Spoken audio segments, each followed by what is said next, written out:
Yeah,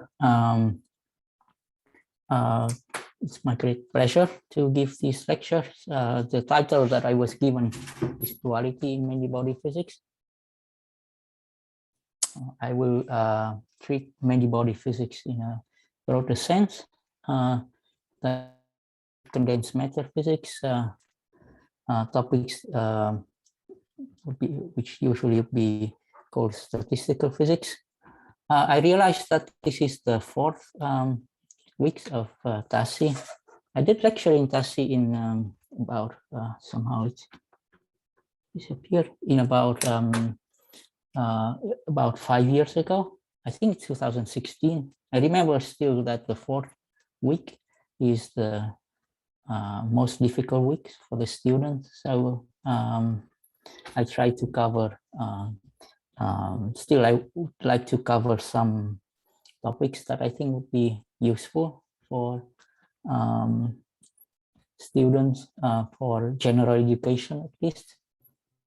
So I'm going to start by talking about duality in two dimensions in this lecture, and if there is time, we will start talking about particle vortex duality in three-dimensional field theory.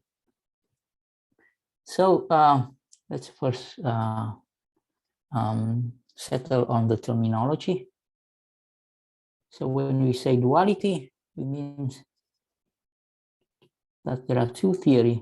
Let's call that theory A is equivalent to theory B. Though these two theories look different in their formulation. And when we call equal to each other, in fact, this equal sign have two different meanings that we need to distinguish. And we will see these two different ways that dualities are realized. One possible meaning of this equal sign is that this equal sign exact duality that validates at any energy scale. So theory A in the case of exact duality is just theory B. Any quantity that we compute in theory A, independent of their energy scales, would be mapped to some quantity.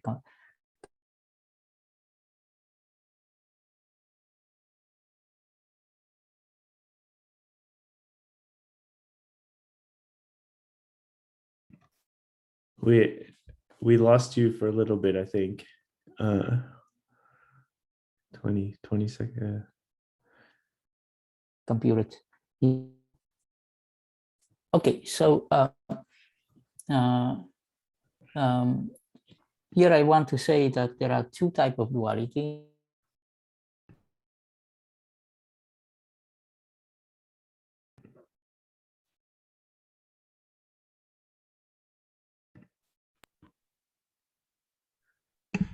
I guess let's try to turn all of our video off and see if that helps. Yeah, let's try that.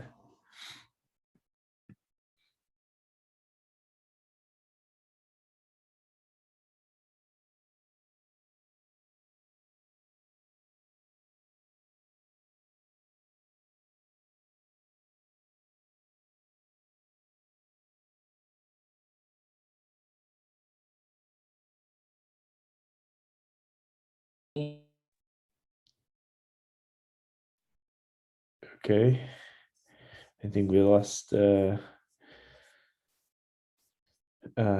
speaker. Okay. Give him a minute to reconnect. Yeah.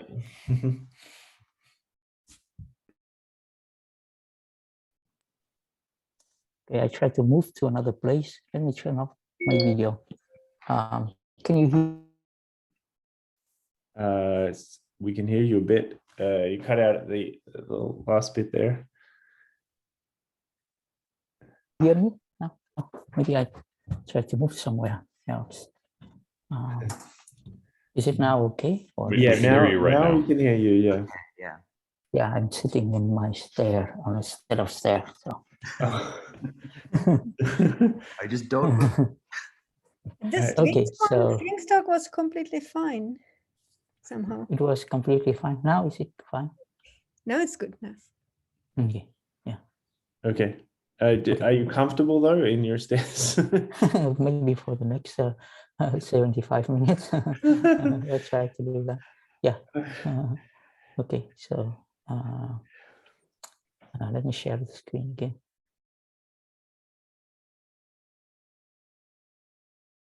Sure. Okay, somehow I lost. We can see that. Okay, now. Yeah. So I was saying that there are two types of dualities. One type of duality is exact dualities, that is valid at any energy scale.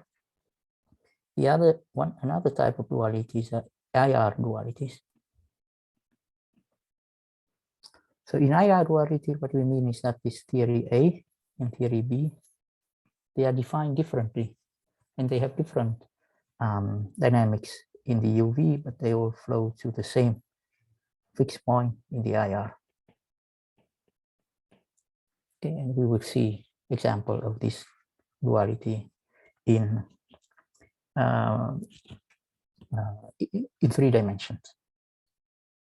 By the way, if there are any questions during my lecture, please interrupt me at any time. Okay, so now. Sorry, I have a question actually. So when you say like equals exacted all energies, to remind you some materials that, yeah.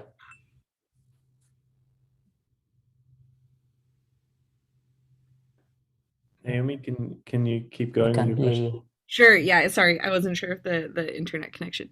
When you say exacted all energy scales, what exactly do you mean is equal there? Like, do you mean computing some observables or like? Yeah, any correlation function A, for example, 2-point function of some operator would be equal to 2-point function of another set of operators in B. Okay. Of the partition function of the theory in A is equal to partition function of theory in B. Anything one can compute would be, can map into a quantity in B. Yeah, that is the best type of duality. But sometimes we have to settle with less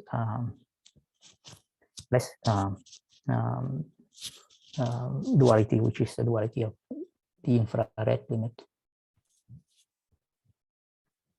Okay, so this may be abstract, but I'm going to make it concrete by reminding you of something that maybe you have seen in the course of statistical mechanics. So the 2-dimensional Ising model.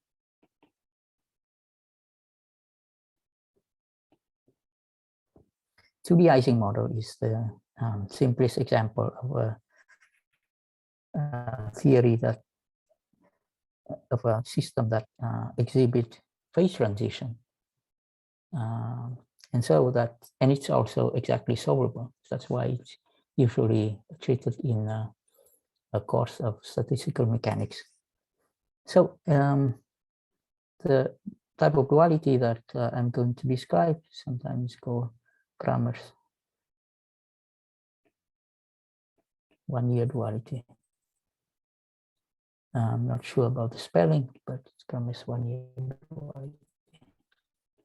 Is what one can look for if one needs to find information about this. Okay, what is the Ising model? So the model, so this is a classical model, classical statistical mechanical model. We have spins located in on certain site in 2-dimensional plane. So here I'm drawing a model defined on a square lattice, but one can define it on any other lattice, for example, triangular lattice. And on each side, we assume that there is a spin that can point either up or down. So for example, we can define such configuration. And the Hamiltonian is written as minus J sum over all pairs of sides I and J times SI SJ. Okay, I and J is, these are the sides, and the spins have values that can be either plus or minus 1. And in the StatMech, what we are interested in is the partition function,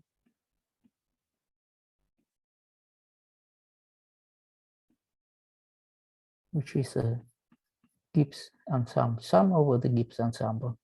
That is sum over all the set of possible value of any of each I and J. So here's this would be I and this would be J. And the sum of in H is taken over all pairs of neighboring spin I and J.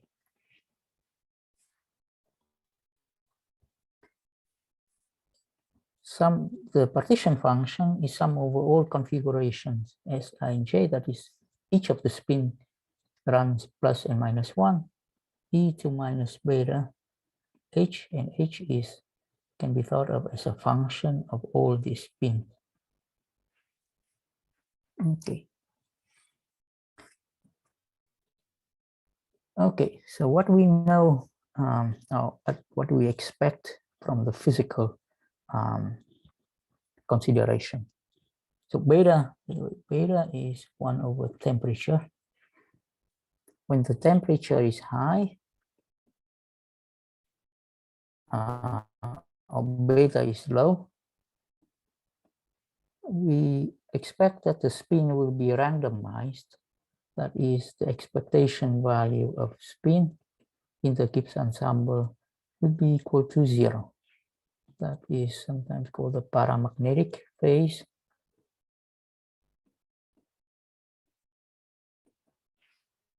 For us, it is a symmetry restored phase.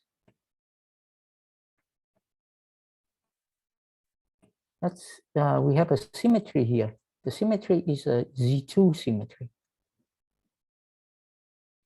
Z2 symmetry flip the sign of all spin. X to xi minus xi. And since the Hamiltonian involves product of two spin, the Hamiltonian doesn't change under Z2. In the high temperature regime, all the spins are randomized. Average value of spin is 0. It's a symmetry restored phase. What do you mean by high temperature? The only parameter of the dimension of energy here is J. So high temperature means T much larger than J. When T is much smaller than J, it's the low temperature phase. We expect that the expectation value of my spin will be non-zero. And this is the ferromagnetic phase.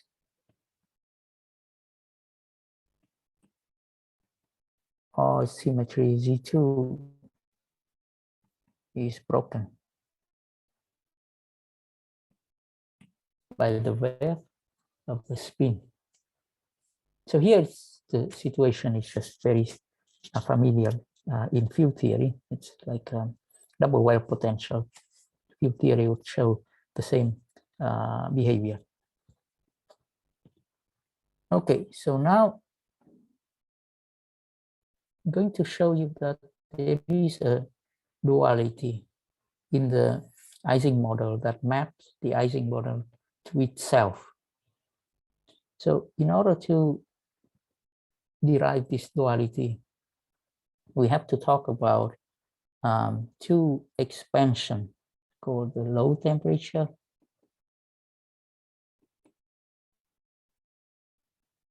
and high temperature expansion.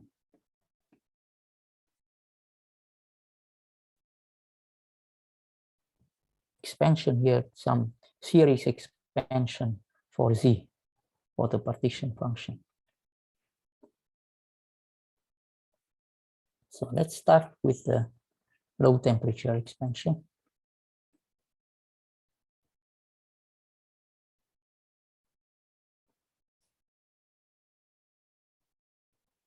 So in low temperature, we expect that our spin will do something like this. Low temperature, it's favorable to keep the Hamiltonian as low as possible. At zero temperature, the system is in the ground state. That means all the spins are pointing in the same direction. So we start with the situation where all the spin in this pointing in the same direction. If we have finite temperature, sometimes we have a spin that's flip sign. So sometimes we can find a few spins that flip sign. So most of our spins are spin up, but very few of them will be spin down. And then in this case, what we do is that let's imagine that we draw a border between spin up and spin down.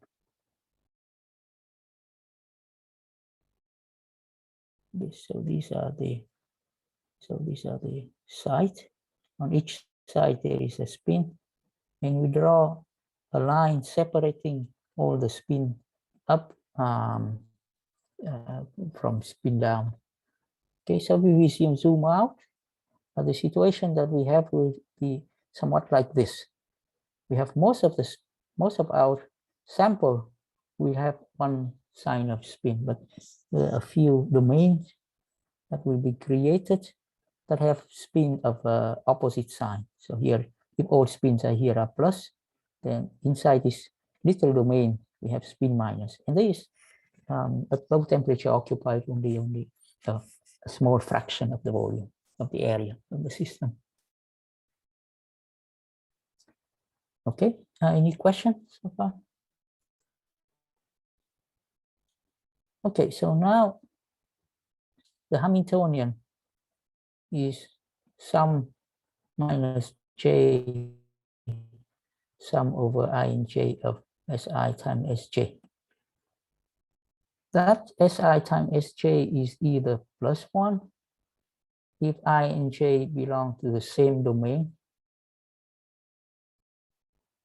and will be minus 1 if 1 is inside this little domain and the other spin is outside that domain. So if they are across I and j across the domain OR, located across the domain OR. So from this consideration, it's clear that the value of the Hamiltonian, the value of the energy of this configuration is going to be, oh, sorry, this was minus plus j, this is minus j, right? Sorry, even the sign I wrote was wrong. This one should be minus j, this should be plus j. And so if I have two spins that have the same sign, its energy is minus j. Making it different sign costs me an energy 2j. And so the Hamiltonian is 2j. You can see that it's 2j times the number of these pairs, which is, you can check geometrically, it is the length of the curve. Is it okay? Yeah. The length of the curve that separate the region of spin up with the region of spin down. By C here, I mean the unions of all these of all this domain. Let me ask if there is any question so far. Please.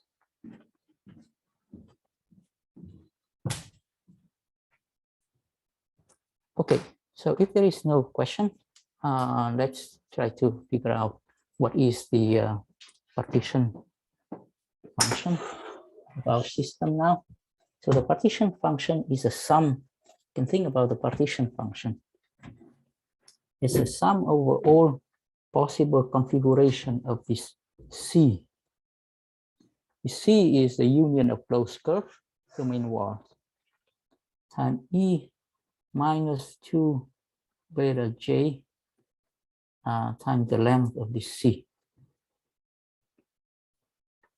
So in the low temperature regimes, we can express the partition function as sum over all the closed curve, closed domain wall border. So curves here means a zigzag line that goes in between the spin. Like so far, this is true for all temperatures, right? This is low temperature expansion. Low temperature expansion means that when we write these things out, the contribution where the C has larger and larger lengths, more and more suppressed. But so far, you haven't used the fact that it's low temperature. So far, it is true for all temperatures, right? So far, it's true for all temperature, but Yes, okay. the question is whether these ones converge. But I'm not actually going to address this question. I'm just going to use this formula for all temperature. Okay, thanks. Yeah. Yeah. So basically, you draw any curve, anything that separate the spins into domains of plus and domain of minus spins, and then sum over all this configuration with the weight given by exponent of the length. Okay, so in this way, one have one type of expansion, which is useful at low temperature. Okay, so now, and it has been actually been used for numerical calculations of the partition function. Before people know how to solve exactly the Ising model, this has been used as a series expansion for the partition function. Sorry, can I ask a quick question? Sure. About the partition function that you wrote down? Yeah. Can you just say again, so the C in the sum is now not over just the domain wall boundaries, right? It's over all the closed curves on the So left? all the domain wall boundaries, I call this domain wall boundary closed curve. Oh, okay. I So don't the C see there is only over the boundaries of the domain walls. yeah, but I Okay. want to emphasize that this boundary can be of we have to sum over all possible configurations of this boundary. Okay. Yeah, this zigzag that separates spin up from spin down. Okay. Okay, so this is one expansion. Now the second expansion is the high temperature expansion, and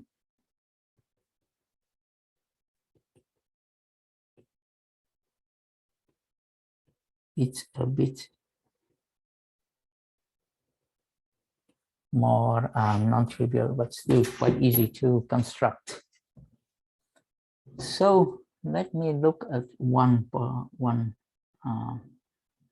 term in the so the partition function can be, well, one term in the partition function can be is some. Let me just write down this. This is not the partition function. Just one term in the partition function is sum, is a product over all I and j, e minus beta s I and s j. Okay. If I look at this e2 minus beta j s I s j for given I and j pair, I see that it has two possible values. In order to simplify the notation, let me call beta j k will be equal to k. It is e to minus k if si sj is equal to 1, and e plus k if si, sorry, this has to be plus because the Hamiltonian has a minus sign. J, sorry, making some mistake. When SISJ is equal to 1, I have plus e to plus k, and SIJ minus 1, e to minus k. So this means I can rewrite this exponent as cosine, hyperbolic cosine of k plus si times sj, hyperbolic sine of k. That's my e to the beta k times si sj, just properties of the Ising spin, which can be only +1 or -1. So then I now know that this my z is a sum over all possible configuration of si, that is si equal ±1. And in each term in this sum is a product over different ij, here cosine, hyperbolic cosine of k plus SISJ, hyperbolic sine of k.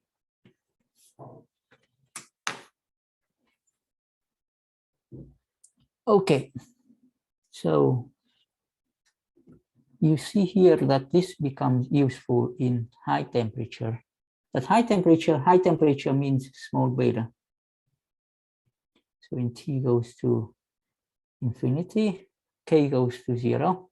So imagine that K is much less than 1, then this sine, this becomes small.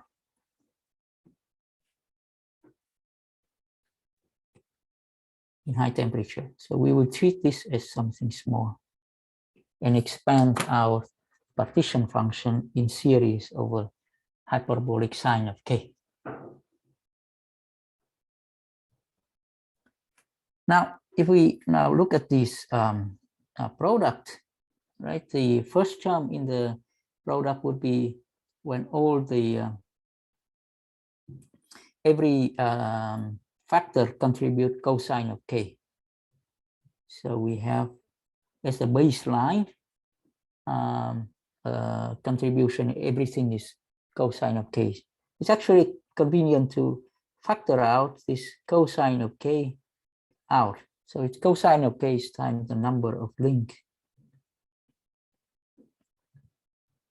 And then the whole thing inside is sum over si, product over I and j, 1 plus sine I si SA tangent of k. The non-trivial behavior of the Ising model is not due to this cosine of k to some power, because that one is just some analytic function of k. The non-trivial behavior at the critical point, the phase transition is given by this factor. Okay, so now we are going to see what the structure of this factor looks like. We think about this lattice again.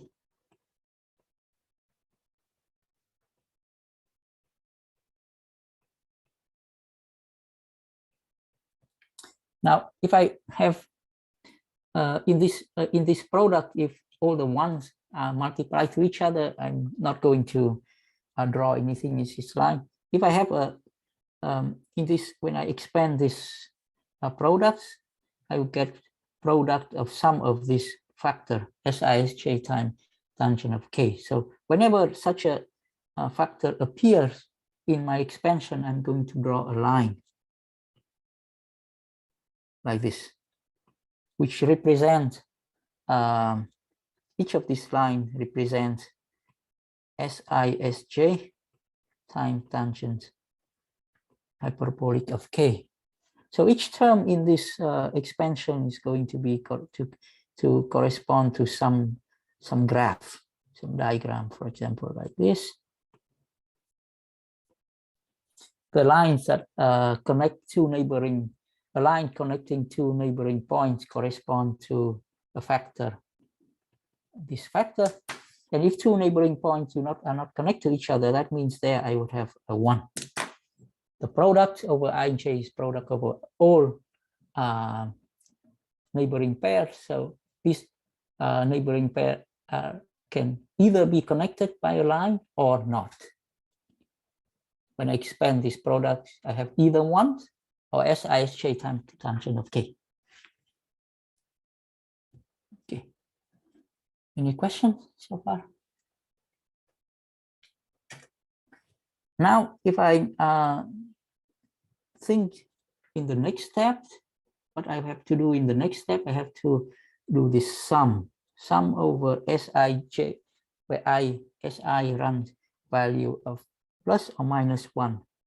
I see right away that the contribution that survive will have to contain only closed curve.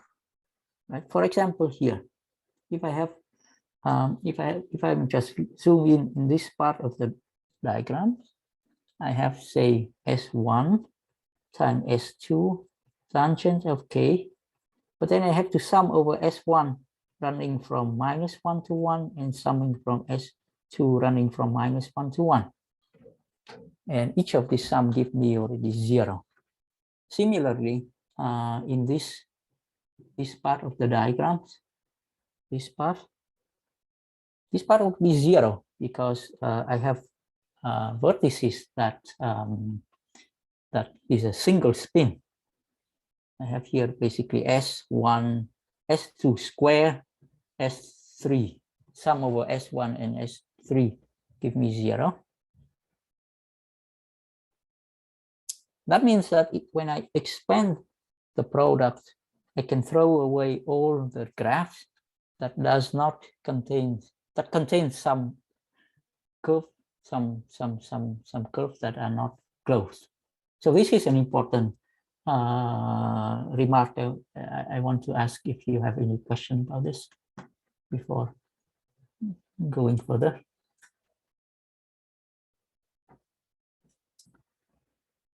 Okay, so hopefully this is clear. Then I have the partition function. I'm going to ignore all the trivial prefactor, which can be kept, but it will make the formulas more cumbersome. So here, what I have is that Z is going to be what it's going to be. It's going to be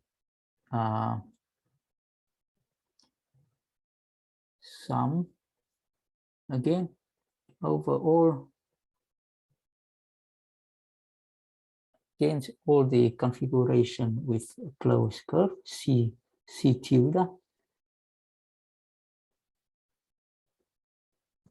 And here I have each of these give me a contribution that is, you can see it's proportional to tangent hyperbolic of K to the power of the length of this curve C tilde.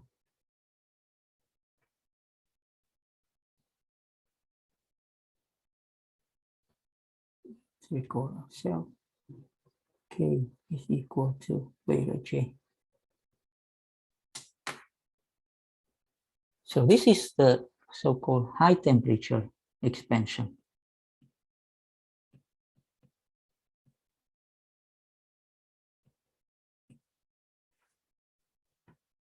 So we have two different expansions for the Ising model. One expansion is over all domain walls, which are closed curves separating the spins, E2 minus 2 beta to the 2k to the power of length of curve C. And the other is a sum over all possible lines connecting the spin and make a closed curve or unions of closed curve, high temperature expansion. So this is low T. Okay, so now if we look at these, we see that this high temperature and low temperature expansion looks exactly the same. So we have a map between the low temperature regimes and high temperature regime. Namely, Ising model at one value of beta or one value of k equal beta j has the same partition function up to some trivial factor as the Ising model at temperature, inverse temperature b beta tilde or k variable k tilde equal beta tilde j if E2 minus 2k is equal tangent is hyperbolic of k tilde. So that is the map of one Ising model to another Ising model. One Ising model with temperature given by k, dimensionless temperature given by inverse temperature given by k, in the other model with dimensionless temperature given by k tilde. Sorry, I think I'm still a little confused about a point from earlier. So it seems like, but I guess I'm wrong, that both of the ways that you wrote down the partition function, although they're like more suited clearly to either the low temperature limit or the high temperature limit, that in fact, like both of them do describe the same thing. Like I don't really see why, when you wrote down the partition function in the low temperature limit, why you couldn't have done the same thing in the high temperature limit. Obviously it would be like way messier, and if you expanded it, it wouldn't converge, but it seems like they're both exact. So I'm a little confused about what's going on when you're comparing them now. Yeah, when comparing them now, assuming that this expansion makes sense for all temperature, so I actually agree with you. This name high temperature and low temperature expansion, I think have historical. They are settled. They are named so because they were used historically to compute the partition function quasi analytically, numerically at in the respective regimes. Here I'm going to just close my eyes on the questions of convergence and just use them as exact partition function for the Ising model. So the partition function of the Ising model is it's the same. So it's the same partition function, but now we know that they are equal to each other, and I'm writing this as two different in two different way. Okay, but what I'm saying here is that an Ising model with a temperature inverse temperature B, according to the argument that we have here, we can say that the partition function of an Ising model with inverse temperature B is equal to the partition function of the Ising model at temperature B tilde if K and K tilde are related in this way.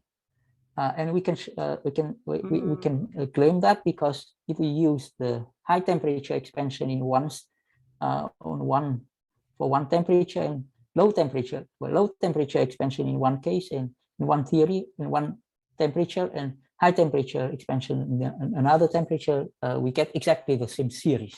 I see. So it is true that the two partition functions you've written down are equal, but because they're more suited to these different regimes, you can clearly see that there's a temperature at which, wait. Yeah, so here I'm writing down some, I'm claiming here that this partition function z of beta, right, is equal to 1 plus c1, so tangent of k, c2 tangent of k squared, plus etc. But it at the same time is equal to 1 plus some c1 tilde e2 minus 2k c2 tilde e minus 2k squared, etc. Okay, so the statement here is that if I know how to sum this, take this sum exactly, I get these I get the same function, just expanded in two different series. This C1 and C2s are same, right? No, C1, C1 C2, and C1 tilde, sorry, C1 and C1 tilde. no, they are different.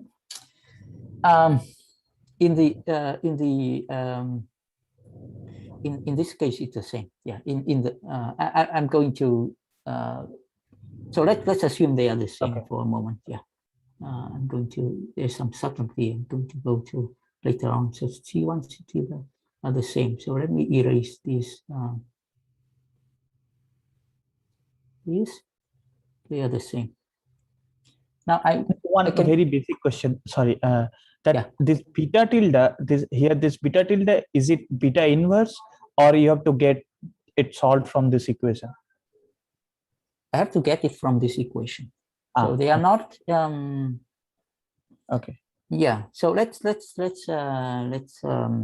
think about k and k tilde as just beta and beta tilde. Let's assume you can set j equal to 1 to think about k and k tilde as the same as inverse temperature. So here you see, if k goes to 0, yeah, k tilde has to go to infinity because the tangent function goes to 0, go to 1 when its argument exactly, yeah, go to 0. And then if k goes to infinity, exponent goes to 0, k tilde goes to 0. But they are not, as you see from this equation, they are not just inverse. And they are not just inverse. Okay. Yeah. So so this something. Yeah. I didn't get why C and C tilde are the same. It seemed to me that they just look the same because it's a square lattice. But aren't you working with a dual lattice in one case? Yeah, that's what I want to say. If we are working in the with the Ising model, let's consider a triangular lattice. So if we consider Ising model with the triangular lattice like this, okay, then C is the domain in that consists of lines separating spin up and spin down, and so it has to have the form of line like this. You can convince yourself that this is not a curve that that you would get by connecting the spins on the triangular lattice. You get lines which has a different shape. And so what does it mean is that this duality maps curve on so it mapped Ising model on triangular lattice to an Ising model on hexagonal lattice and vice versa. So we should say the triangular lattice Ising model under this Kramers Vannier duality mapped to a hexagonal lattice.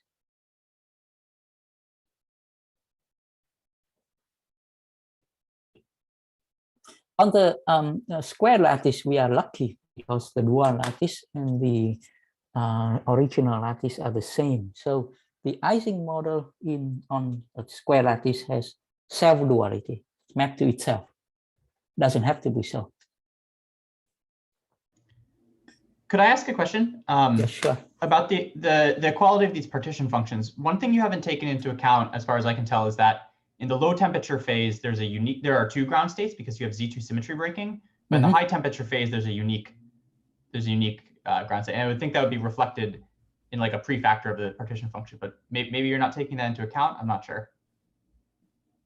Yeah, this is something I'm not haven't been careful about. I'm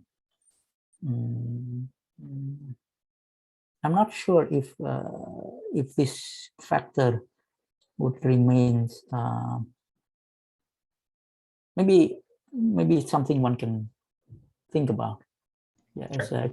as a homework. Thanks. Yeah, what happened to that factor of 2? There are various other factors here, like cosine of this cosine. So this 2 here, there is certain cosine of this k factor, etc., that I also ignore. So, if one proceed without thinking about these issues, we find that the Ising model on a square lattice mapped to itself, self-dual. Another thing that you can check is that when you map k to k tilde using the formula that we have just written down, we can do this duality again, get k double tilde, and one exercise is to check that k double tilde is equal to k. So this map, when you do this duality map twice, you get back the same Ising model with the same temperature. What else I want to say here? The self-dual point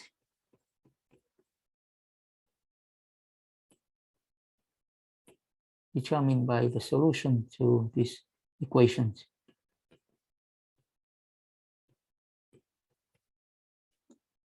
Correspond to the critical point, phase transition point, phase transition temperature of the Ising model.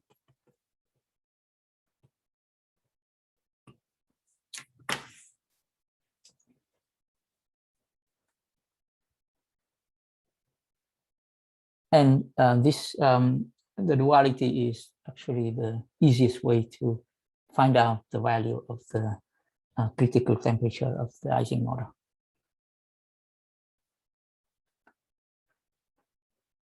Okay. Sorry, why should the self-dual point be the point where the phase transition happens? Why that should be? It's a special point. It's when these two series. So the logarithm. So what happened is the following: the logarithm of the partition function has a singularity.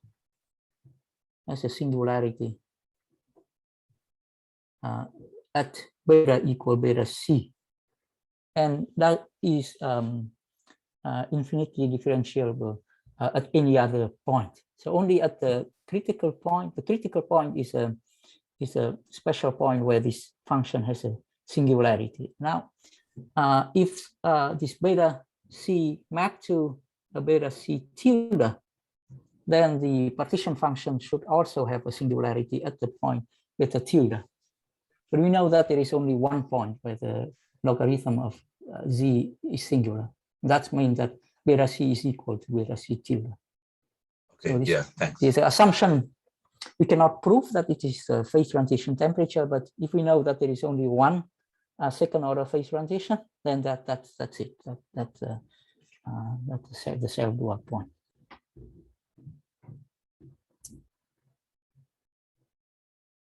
Okay, so Another curious thing that I recommend this exercise because it's non-trivial.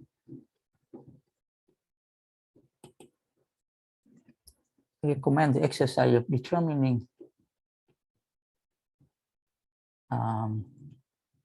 critical temperature for the Ising model on triangular lattice.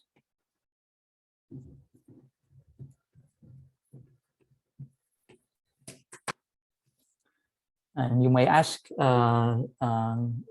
should the duality here be useless? I've just said that duality map Ising model on a triangular lattice to an Ising model on a hexagonal lattice, which is very different. Cannot claim self-duality. So how one can actually find the Ising model of the phase transition, the temperature of the phase transition by duality. So let me give you a hint.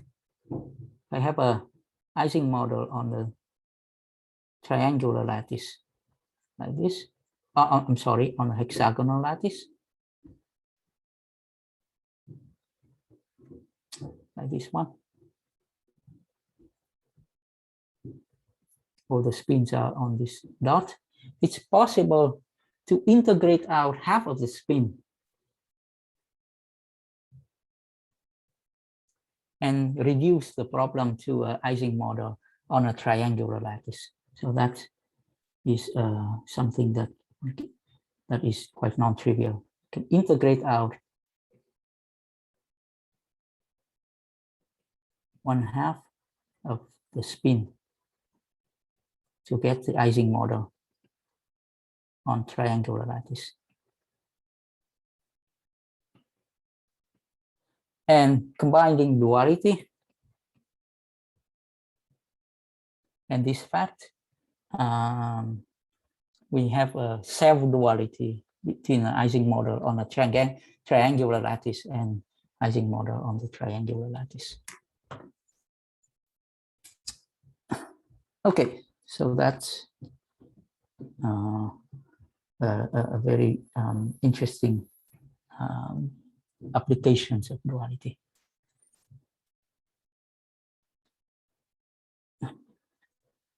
Okay, so now let's think about the map between correlation function.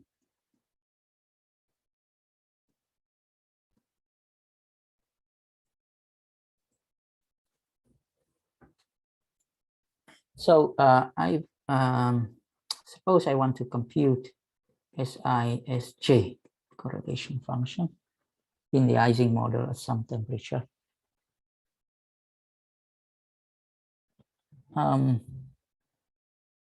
What is at some temperature beta?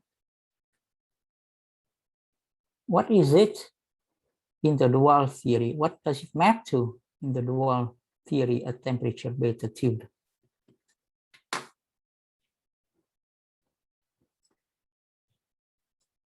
To answer this question, it's easier to think about this in the high temperature expansion.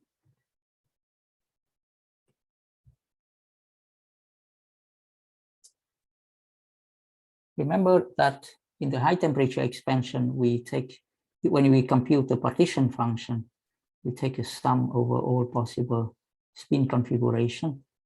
And we have here product over neighboring spin, something like 1 plus cotan hyperbolic tangents of K and SISJ.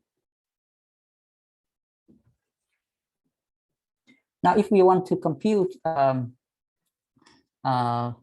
correlation function between two spin, we have to insert this external spin into this sum. So the expectation value, now we are not going to compute the pure partition function, but something that is related to the expectation value of product of two spins, I spin at side A, spin at side B, and then spin A and spin B, and then it's 1 over Z. That would be the expectation value. Now let's look at this. We have one spin here, one spin A and one spin at B. And then this expanding this product give us one kind of line, which can be this line, or it can be this, it can be something like this. The line can start or end with S.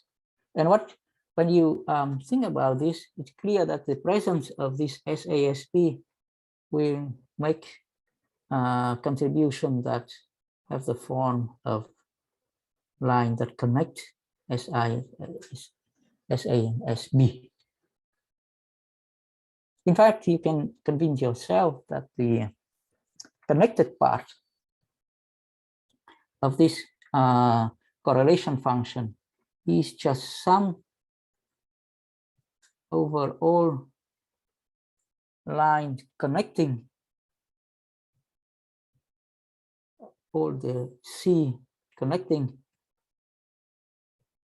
A and B, and the what is here is tangent of K to the power of the length of this line C. Okay. So this is on one side of the duality.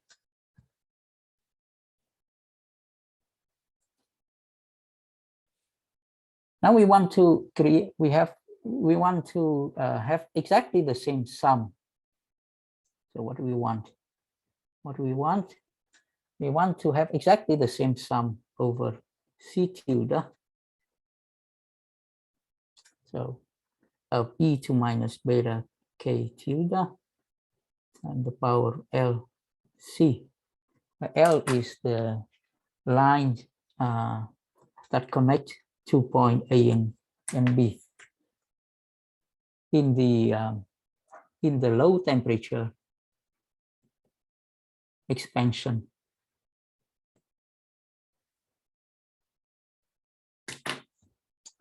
and now we have a problem. The low temperature expansion usually, well, previously we thought of lower energy expansion as a picture of this kind of domain.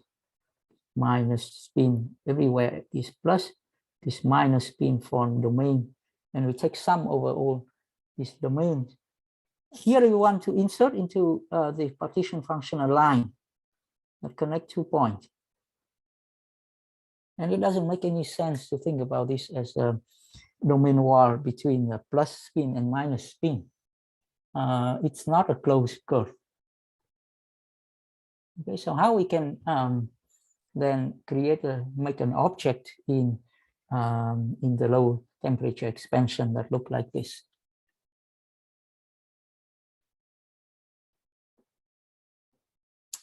Is the question clear? The puzzle clear?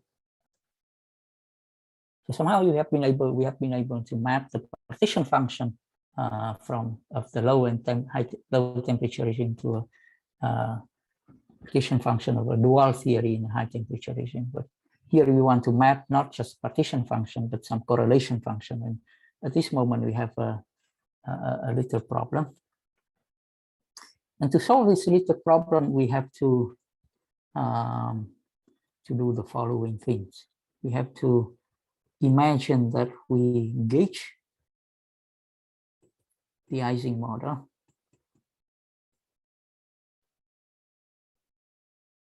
What does it mean that we gauge the Ising model? So the Ising model has the Hamiltonian, that is minus J sum over I and J Si as J. Gauging the Ising model means that we have a line connecting I and J. We associate a line with each of these sides with a spin and introduce some external parameter, which I call Uij. Uij here is some kind of a gauge field that lives on links, but this Uij can again have values in the Z2 group, either +1 or -1. So now the Hamiltonian, of course, is now a function of not only beta and j, but it's a function of uij as well. It's a functional of the u. We can think about u as some external gauge field, but in our case, it's a Z2 gauge field that we can turn on and couple our spin to. Okay. Any question so far? Sorry, so is uij 1 if I and j are the same and -1 if they're different or something? Or No, I or and can it j's, be anything? I and j's are always different indices, but they are neighboring indices. Sorry. I'm just wondering what the rule is for what uij is, or do you get to pick it when you specify how you gauge the Ising model? Okay, so it's like a gauge field, but it's in our case, I'm not making this gauge field dynamical. It's just some fixed configuration that I choose myself. Okay, so I have a lattice, and I just go and specify the value of u on each of these links. Got it. Okay. Yeah, so there are e to the 2 to the power of 2n way of 2n configuration of u's, and the Hamiltonian depends on these configurations of u. Got it. But it doesn't, as you see, it doesn't. There is a gauge invariance that's similar to the gauge invariance in gauge theory. Namely, we can change the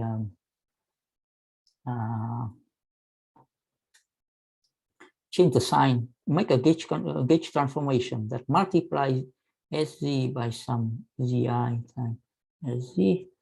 Zi is again equal to either ±1, and uij go to Zijj uij.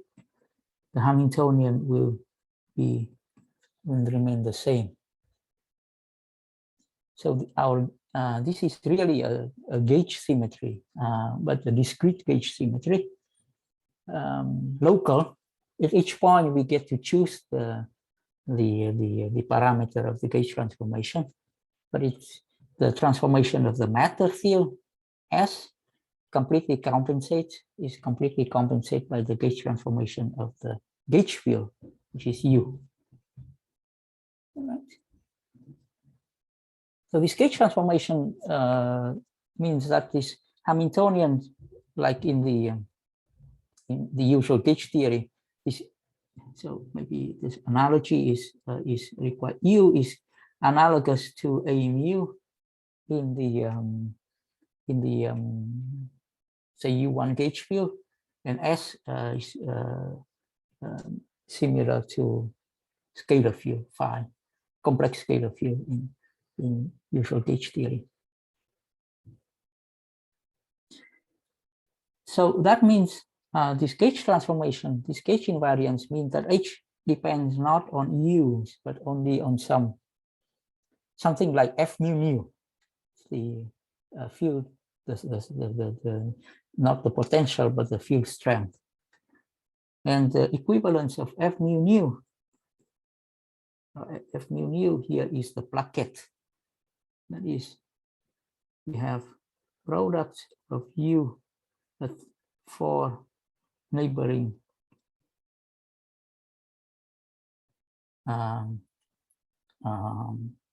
the U that lives on the site of elementary square, Gk, UKL, ULI. So this plaquette clearly will map to itself under gauge transformation, because each Z that appear in the transformation of U cancel each other. Z squared is always equal to 0. Right. And so this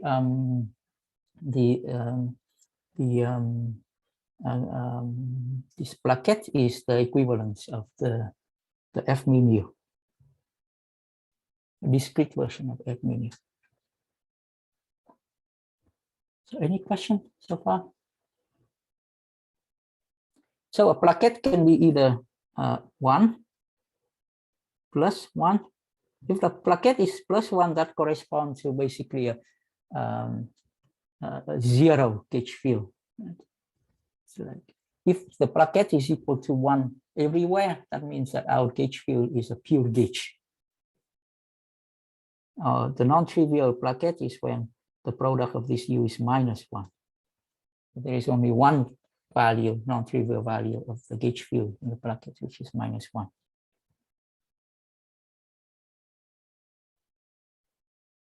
Any question so far? Can you explain this point more? Why is plus 1 pure gauge? Okay, so if I have my original Ising model, so the original Ising model H equal minus J sum over Ij, SIHJ, that corresponds to all Uij is equal, everywhere is equal to plus 1. So let me call that the just a 0 background field. I did not turn on any field, external background gauge field when I do this. Right. Now I can generate non-zero value of Uij by simply doing a gauge transformation. I can do a gauge transformation and make it into minus Sij J sum Uij. The Uij now is equal Zi Zj. So the gauge transformation that I did was this gauge transformation. Of course, these are just reparameterization of my spin, and so the partition function remains the same. And the partition remains the same. That means that even my gauge field is now non-zero. Nothing happened. I didn't change the theory at all. So that corresponds to a pure gauge.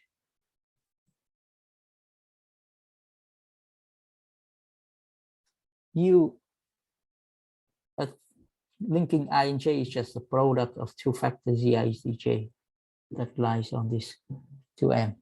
But then you can check right away that this plaquette is equal to 1 because the plaquette is equal to Zi square, Zj square, etc. Z square is equal to 1. So when I do a gauge transformation, the plaquette doesn't change. So if I have a configuration that has all the plaquettes are equal to 1, ignoring some topological issues, I can say that my field is a pure gauge and that the physics remain the same. So the only thing that can change my partition function is when there are plaquettes that are equal to minus 1 in my gauge configuration. Any question? Did I explain? Did I answer your question? Yes, thanks. Yeah, that's clear. Yeah. Okay, so let's now try to see what happens if I turn on the simplest possible non-trivial gauge configuration in which this is my, draw my lattice.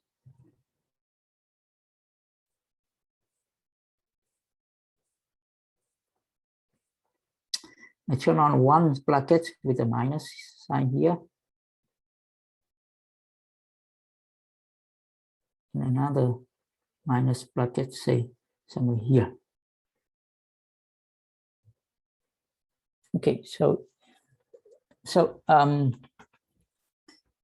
that's obviously requires some link to be so everything else, everywhere else, the plaquette is plus. There's a plus sign. And so that means that some of the links have to be minus 1. So for example, in this plaquette, it depends on the choice of gauge, of course. But in this plaquette, if I draw the links that are minus 1 red and other things is black, then at least one link here has to be red. One link here, for example, this one in the one choice of my choice of grid, this one has to be red. Okay. You have yeah.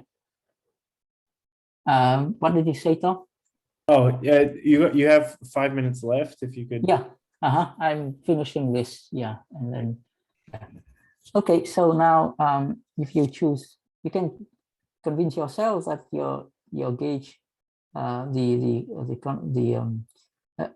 because other brackets has to be plus, and you have some of the other links have to be also -1. For example, you can draw a configuration like this, and this is -1. All this is -1, and the black would be +1. And now that partition function, this configuration of U, when you say this is a U, and try to develop, develop low temperature expansion. Low temperature expansion again means that you say E to minus E to K sum over SISJ. Find that the presence of these links give rise to, in the low temperature expansion,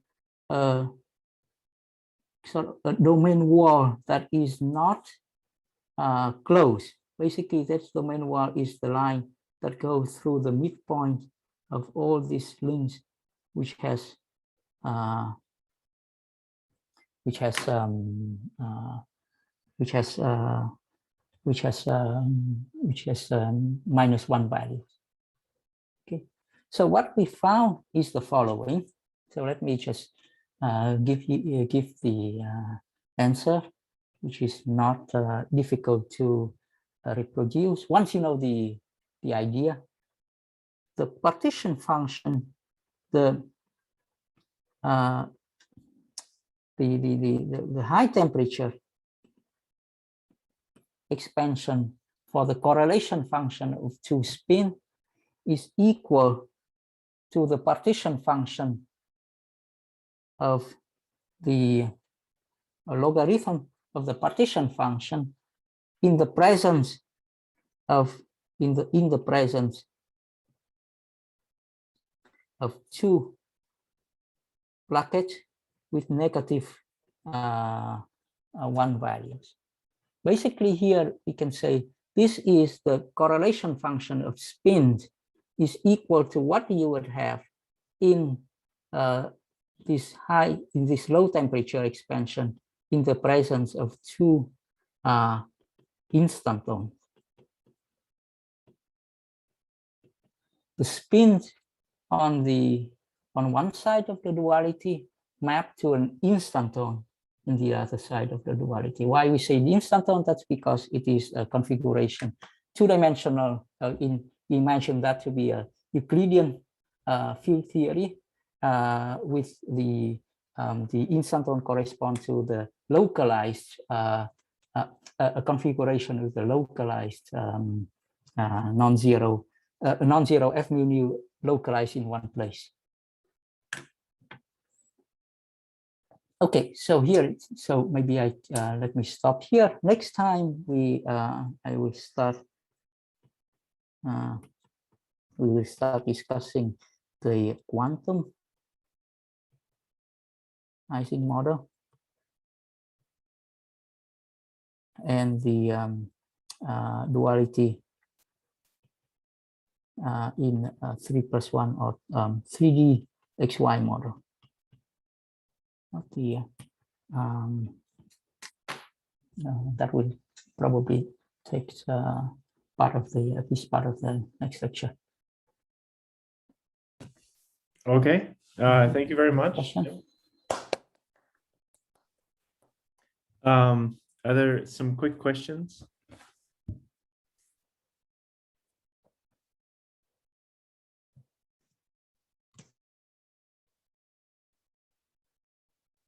Yes, it seems like we are forced to introduce gauge fields in order to like describe local operators on one side of the duality. Is that right? Yeah. Okay. Yeah. Somehow, yeah, the spin operator on one side corresponds to the instanton on the other side. But like we can show the equality of partition functions without these. So like I would hope that the derivatives of the partition function should also be like, you could introduce like in a field theory, you can like bring down correlation functions by like introducing some currents and, you know, taking derivatives of the partition function. So it seems like for equality of partition function, we didn't need to introduce any gauge fields, but then so like it seems somewhat confusing. Maybe I'm being naive, but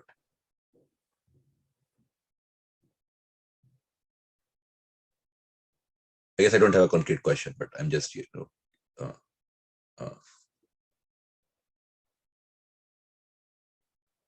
Yeah, you're asking the following questions. If you think about this as the second derivative, right, of the partition function of the Ising model, where the Hamiltonian of this model is sum over pair of J, but then there's a pair of S, and then there is also some source term for source the term. yeah. The source term basically is a magnetic field that acts on the spin. Right, yes, say, yeah. And then I send the magnetic field to 0. You send magnetic field to 0. Is there, yes, is there a similar things in the other side?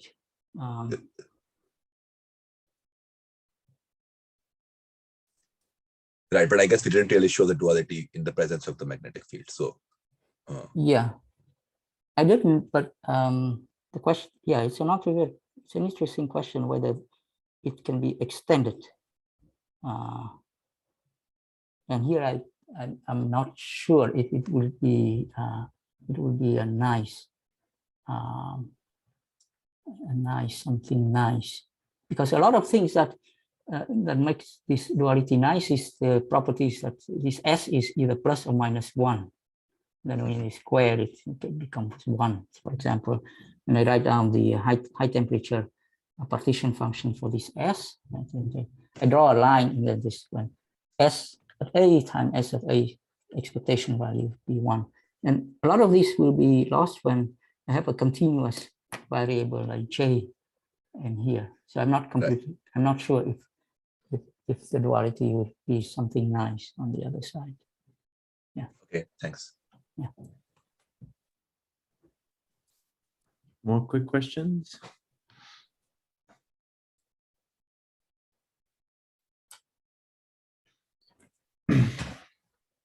Okay, if not, then let's thank them again. And we can stop the recording. And I don't know, sometimes there are